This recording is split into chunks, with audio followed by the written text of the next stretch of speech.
what you guys just saw was some before and after clips of the car, but before I had a cam, and to it how it is now. I've had the cam a little over a month now, probably a month and a half. It's been doing me good. Not that many problems with the cam so far. The car drives fine, and it feels like it's almost stock, you could say. You could tell that something was done to it, just based on the chop on its own. I've gotten a lot more attention with the cam as opposed to just having the car looking this way, which is kind of a good thing and kind of a bad thing. A good thing when you go to like car meets or whatever, but a bad thing when you're just trying to, you know, mind your own business at a gas station or whatever. But it's been pretty good so far. No real complaints, just besides the check engine light that I've been getting recently, which has to do with either my TPS or IAC. I believe it's my IAC, just because of the RPMs that it goes to, just because it has a hanging idle at certain RPMs. But overall, I'm happy with the car. I couldn't really ask for much more. I wish I had a little bit more power. Right now the car only makes 361 wheel, which ain't bad for an automatic car at altitude. I live in Colorado, so the altitude is much more than, you know, living at sea level, which affects my horsepower. But I'm looking to eventually make 400 to 450 wheel horsepower. I'm in the process of looking for some 243 heads and getting them ported and spec'd to match my cam to get the most power I can get.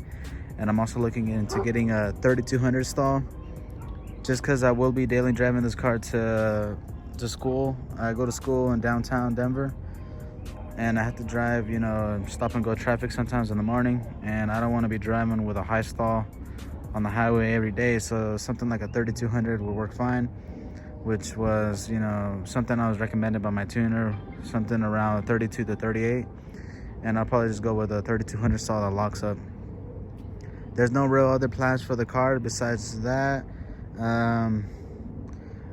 Eventually, down the line, I do want to probably swap in an iron block into the car and throw lots of nitrous at it, but that's down the line. Right now it's just 400 or 450 wheel, depending on my budget and how the heads affect the car.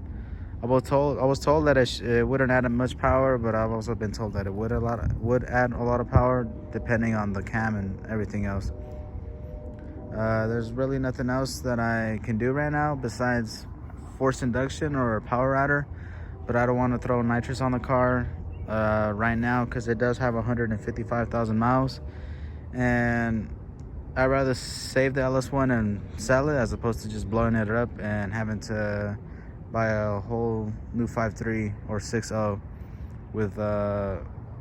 with money I have lying around, as opposed to just selling the LS1 and using that money to support the build. But yeah, I mean, I have no other complaints with the cam. I'm pretty proud of it and pretty happy with it. I did all the work myself with a buddy of mine, and it's not that hard. So if anyone's wanting to do a cam on their car, on their F-body specifically, it's not as hard as people say. The most daunting thing would be pulling the cam out.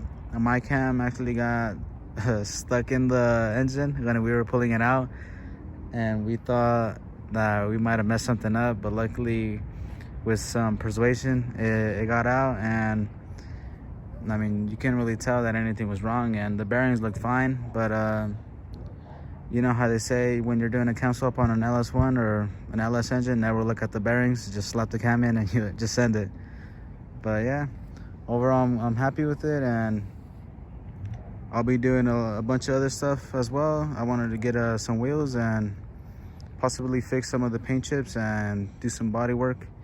But right now I'm happy with it, and hopefully the car sticks together and doesn't end up fucking up anytime soon.